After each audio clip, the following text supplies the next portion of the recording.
ఏంటి భారతీయ జనతా పార్టీ ఆంధ్రప్రదేశ్‌లో 9 నుంచి 10, 11కి వస్తదా?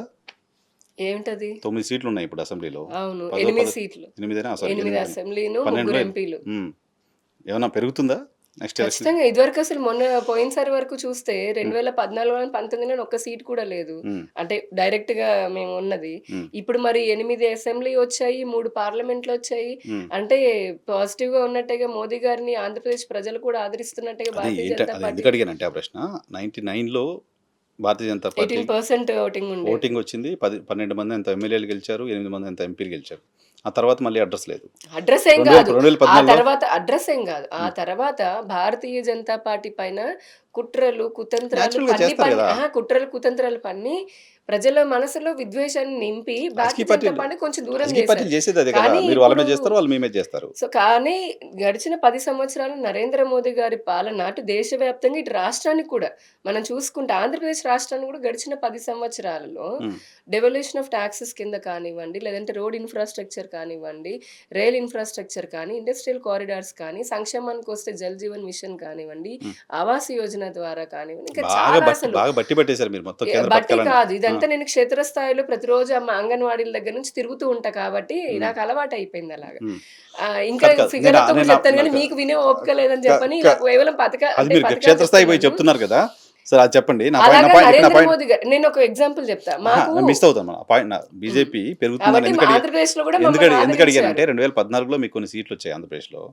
19లో మళ్ళీ పెద్ద సున్నా వచ్చింది హ్మ్. కదా! అవును. మళ్ళీ 24కి టీడీపీ పొత్తుంది కాబట్టి 8 సీట్లు, 3 ఎంపీ సీట్లు వచ్చాయి. మళ్ళీ రేపొద్దున పొత్తు లేకపోతే కూడా మనం గెలవాలి, గెలవడానికి సంబంధించి ఏర్పాట్లు చేసుకోవాలి అనే ఆలోచన భారతీయ జనతా పార్టీ బ్రెయిన్‌లో ఏమైనా ఉందా అసలు అని? ఖచ్చితంగా ఉంటుందండి. రాజకీయ పార్టీనేగా రాజకీయం చేయాలని ఉంటుంది. కాకపోతే ఇంకొకటి టర్మ్స్ అండ్ కండిషన్స్ అప్లై లాగా హ్మ్. భారతీయ జనతా పార్టీ కేంద్ర పార్టీ కానీ, రాష్ట్ర పార్టీలు కానీ అధికారంలోకి రావడం కోసం మాత్రమే మేము రాజకీయం చెయ్యం. హ్మ్. అంటే మా సిద్ధాంతంలో కూడా హ్మ్. మనము ప్రజలలోకి వెళ్ళి ప్రజల యొక్క కష్టాలు తెలుసుకొని దాన్ని ఏ విధంగా తీర్చడం కోసమని అధికారంలోకి రావాలనుకుంటాం కానీ హ్మ్. పవర్‌లో ఉండాలి ఖచ్చితంగా పాలిటిక్స్ చేయడం కోసమనే అనుకోలేదు. అలా అనుకోనుంటే నయానో, భయానో అన్నట్టుగా ఏదో ఒక రకంగా మిగతా రాజకీయ పార్టీల్లాగా డబ్బులు ఓటుకి ఇప్పుడు మీరు చూడండి చాలా రాజకీయ పార్టీలు ఓట్లు ఇచ్చేస్తుంటారు డబ్బులు. హ్మ్. చాలా బాగా డబ్బు అమాయకం. కట్టలు. మీరు కానీ ఒకటి బీజేపీ ఒకటి కాదు హ్మ్. నేను చెప్తున్నాను కదా! బీజేపీ మేము వెళ్ళినప్పుడు అడుగుతారు. హ్మ్. అడిగారు నన్ను మొహం మీద క్యాంపెయినింగ్ వెళ్ళినప్పుడు. హ్మ్. అందరిలాగా మీరు డబ్బులు పంచరు కాబట్టి ఎందుకు వెయ్యాలి మేము అని కూడా అడుగుతారు మీరు ప్రజలు. చాలా అమాయకంగా ఉన్నారు. లేకపోతే నన్ను ఎక్కువ అమాయకుడు అనుకుంటున్నారో తెలీదు గానీ, మీరు చాలా భారతీయ జనతా సూపర్ పార్టీ డబ్బులు టాలెంటెడ్. పంచుదా? మిమ్మల్ని కాదు 2 తెలుగు కాదు రాష్ట్రాల్లో భారతీయ జనతా పార్టీ మీరు అమాయకపు జర్నలిస్టునంటే నమ్మితే గనుక కాదు మేడం. ఎవరైనా అంటే వాళ్ళు భారతీయ అమాయకులవుతారు. జనతా పార్టీ డబ్బులు పంచుతదని చెప్తే నేను ఎలా నమ్మాలి చెప్పండి? లేదు మీరు అనుకుంటున్నారండి. నిజంగానే పంచం మేము. మేము పంచుంటే గనక నిజం చాలా మంది మాకు కూడా ఇది వీడియో తెలిసేవాళ్ళు. చాలా మంది చూస్తారు. వీడియోస్ ఏముందండి ఇప్పుడు అనకాపల్లి పార్లమెంటోళ్ళు పుట్టిచ్చేస్తారు. అలా కాదు ప్రజలు అనకాపల్లి పార్లమెంటోళ్ళు చూస్తారు. లేదు లేదు. వీడియోలు రాజమండ్రి ఇప్పుడు ఎలా అంటే పార్లమెంటోళ్ళు అమిత్ షా చూస్తారు. గారిది మొన్న హ్మ్. రీసెంట్ లోక్‌సభ ఎలక్షన్స్ అప్పుడే ఆర్టిఫిషియల్ ఇంటెలిజెన్స్‌ని ఉపయోగించి సాక్షాత్తు ప్రధానమంత్రి గారిది, కేంద్ర హోంమంత్రి గారిది కూడా ఎలా మార్ఫ్ చేశారు?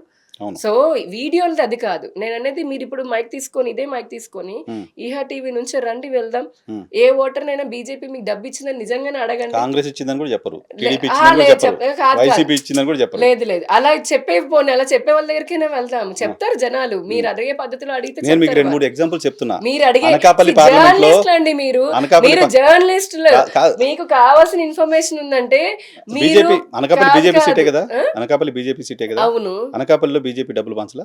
పంచలేదు మరి. పంచలేదని ప్రజలు గూడా మమ్మల్ని అడిగారు. మీరు పంచలేదు గెలుస్తారా లేదా అని గూడా ఒక సర్టెన్ అనుమానం రాజమండ్రిలో వచ్చింది మీ నాకు. పార్టీ అధ్యక్షురాలు డబ్బులు పంచలేదా? నేను చెప్పేదదే. హ్మ్. మాకు ఒకానొక స్టేజ్‌లో ప్రజలు కూడా అనుమానం వచ్చింది. హ్మ్. మాకు కూడా కొంతమందికి అనుమానం ఉంది. నిజంగా ఈ జనాలంటే అందరూ డబ్బులు తీసుకొని ఓట్లేస్తారనట్లా. మళ్ళీ ప్రజల్ని ప్రజలు తప్పుపడ్డం దానికోసం కాదు. అనట్లా. ప్రజలని తప్పు పట్టట్లేదు గానీ, ఆ!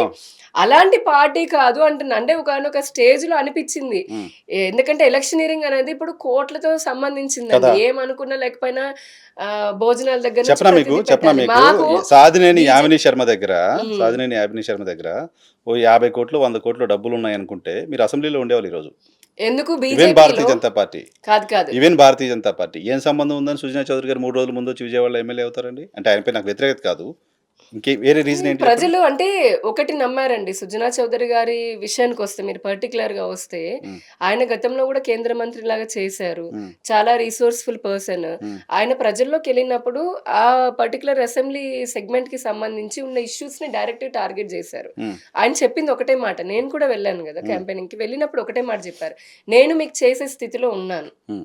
నేను మీకు చేసే స్థితిలో ఉన్నాను. ప్రభుత్వాలతో నాకు సంబంధం ఇందులో లేకుండా. అహా! అంటే వారు పర్సనల్‌గా నేను చెప్తున్నా. నేను మీకు చేసే స్థితిలో ఉన్నాను. ఇప్పుడు టైము మీది. మీకేం కావాలో మీరు అడగండి. చేస్తాను నేను. నాకు కూడా ఇప్పుడు తిరిగి ఇచ్చే స్థితిలో ఉన్నాను కాబట్టి, హ్మ్. నాకు కావాల్సింది ఇక్కడ ఉన్నటువంటి డెవలప్‌మెంట్. జరగాల్సిన సో, డెవలప్‌మెంట్. అందుకనే ప్రజలు కూడా నమ్మారు. అంటే ఒక ఆయన తిరిగి వ్యక్తిపై ఇచ్చే నమ్మకం స్థితిలో ఉన్నాడు పెట్టుకున్నారు. కాబట్టి చేస్తాడు అని నమ్మారు. అది డబ్బు వల్లనో, లేదంటే ఆయన ఇంకేంటి? గత పరిపాలన అనుభవంతోటో కారణం ఏదైనా కావచ్చు హ్మ్. వ్యక్తిగతంగా. హ్మ్. ఇప్పుడు మీరు ఇదే భారతీయ జనతా పార్టీ అంటున్నారు. కేంద్రంలో ఉన్నటువంటి చాలా లిస్ట్ అంతెందుకు నిన్న రాహుల్ గాంధీ ఒక వృద్ధుడైన అంటే వయసులో పెద్దయినటువంటి సారంగి గారు. ఆయన మీరు చూసారు సైకిల్ తొక్కుతూ పాపం చిన్న పంచ కట్టుకొని బోర్ కింద స్నానం చేస్తారు. ఇప్పటికి కూడా ఎంపీలాగా అయిన తర్వాత. అలాంటి వ్యక్తిని బీజేపీ సీట్ ఇస్తే ప్రజలు గెలిపించారు. ఇలాంటి అంతెందుకు సఫాయి కర్మచారి ఉంటారు కదా! రోడ్లు ఊడ్చేవాళ్ళు. ఉంటారండి. కాదు అది ఏ కాదు. పార్టీలోనే భారతీయ జనతా ఉంటారది. పార్టీ తరపున హ్మ్. అటువంటి సఫాయి కర్మచారి వాళ్ళు ఎమ్మెల్యేలయ్యారు. హ్మ్. మరి వాళ్ళేం ఖర్చు నేను పెట్టుకున్నారు? ఇప్పుడు ఆ మాటకొస్తే నేను ఆ! కాదు, కాదు, కాదు, కాబట్టి కాదు, కాదు, కాదు. యామినికి 50 కోట్లుంటే ఆ! యామిని నేను అవుతుందంటే వాజ్పేయి బీజేపీలో కా అలా అనట్లేదు కాదు, నేను. కాదు, కాదు, కాదు. ఆ వాజ్పేయి నమ్మకము, అక్కడ ఉన్నటువంటి స్థానిక నరేంద్ర మోదీ గారు పరిస్థితులు డబ్బులు ఖర్చు పెట్టి గెలిచారని నేను అనట్లా. మరి ఆయనకి ఆయన అవసరం అసలు లేదు. కదా! అమిత్ షా గారు డబ్బులు ఖర్చు పెట్టి గెలిచారని నేను అనట్లా. ఆయనకి అవసరం లేదు. అలా చాలా కానీ, మందున్నారు. మా కానీ, కానీ, బీజేపీలో కానీ, 50 కానీ కాదు 60, చాలా మంది 70% మంది ఉండొచ్చు. సామాన్యంగా గెలిచిన వాళ్ళే ఉన్నారు. అంటే మీకు డబ్బుతో మీకు టికెట్ సంబంధం లేకుండా. రాకపోవడానికి డబ్బులు కారణం కాదా? నాకు టికెట్ నిజంగా చెప్పండి. నేను మెషిన్ పెట్టా. మెషిన్ అరుస్తుంది మరి.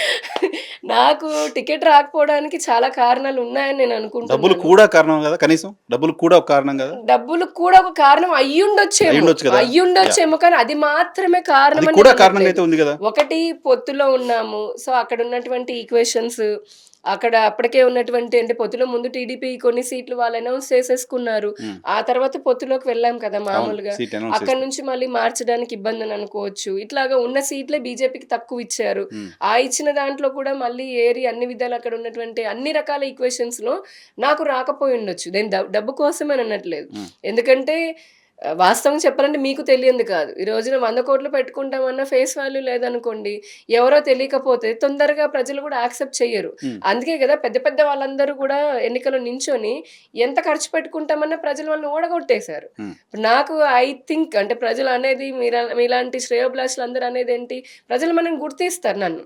మీరు కాబట్టి ఓన్లీ డబ్బు ఒక మాత్రమే అంటే నేను కాన్స్టిట్యున్సీ కాదు డబ్బిస్తేనే కదా! గెలుస్తాము అన్నది ఏదో కాదు ఒక గానీ కాన్స్టిట్యున్సీ‌గా చూడరు కదా! యామిని శర్మ ఎక్కడైనా ఓ 4, 5 ఎక్కడైనా ఉంటుంది. అందులో ఆ ఎక్ కాన్స్టిట్యుయెన్సీ కూడా ఉంటుంది. ఉంటుంది కదా! కాబట్టి హ్మ్. అక్కడ ఉన్న వాళ్ళు కూడా గమనిస్తారు. గమనిస్తారు ఆబ్వియస్‌లీ కదా! నేనున్న చోట కూడా నన్ను గమనిస్తారు కదా! గుర్తుపడతారు. హ్మ్. నా మీద నమ్మకం ఉండేవాళ్ళు ఉన్నారు కూడా. హ్మ్. ఉంటారు కూడా ఖచ్చితంగా. హ్మ్. కాకపోతే రకరకాల ఈక్వేషన్స్‌లో నాకు రాలేదు. హ్మ్. దానికి మనము ఎవరినో అంటే మీ పార్టీ బాధ్యులను డబ్బులు ఖర్చు చేయ పెట్టలేదంటే మీరే విక్టిమ్ ఏమో పార్టీ డబ్బులు లేకపోవడానికని నాకు అనిపించింది అడిగా. సరే అలా మీరు చెప్పిన ఏం ఆన్సర్ కూడా లేదండి. జనాలు చూసారు. ఓకే. ఓకే.